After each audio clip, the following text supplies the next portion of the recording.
Hi, I'm Bruce Richardson, Tea Master for the Boston Tea Party Ships and Museum. How many of you recognize this relic from tea's history? It's a mote spoon. That's mote spelled M-O-T-E, not M-O-A-T like the water around the castle. The word mote is an Old English word, basically meaning a speck or obstruction that is someplace it shouldn't be. And we find it in the book of Matthew with the admonition of, "Why do you behold the mote in your brother's eye, but you don't see the beam or the log in your own eye?" Well, the mote that we find in tea's history is a tea leaf which might enter to your tea cup. Because you see, in English tea history, tea is made loose in the pot. And when you pour your tea, sometimes an errant leaf might enter the tea cup.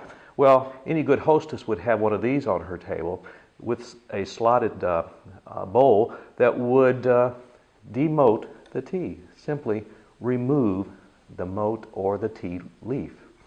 Well, also you see it had a very long pointy end. There was a purpose for that as well.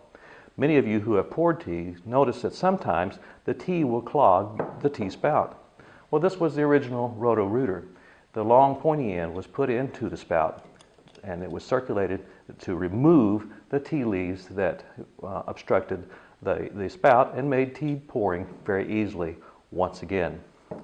Well, when you come to Boston, you need to go to the Boston Museum of Fine Arts, to the colonial section there, and see the examples of mote spoons, including Paul Revere's simple mote spoons, a couple of them there in the collection that you'll see on tea tables, where he took a simple, beautiful silver teaspoon and punched holes into it and made his own little mote spoons for the people of Boston.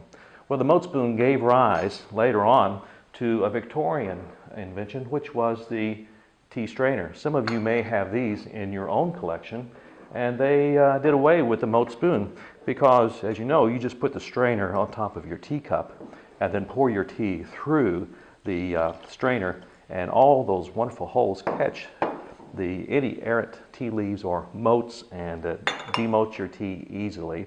And then you place it back into this wonderful little catch basin that catches any errant drips, and it keeps your tea table nice and tidy.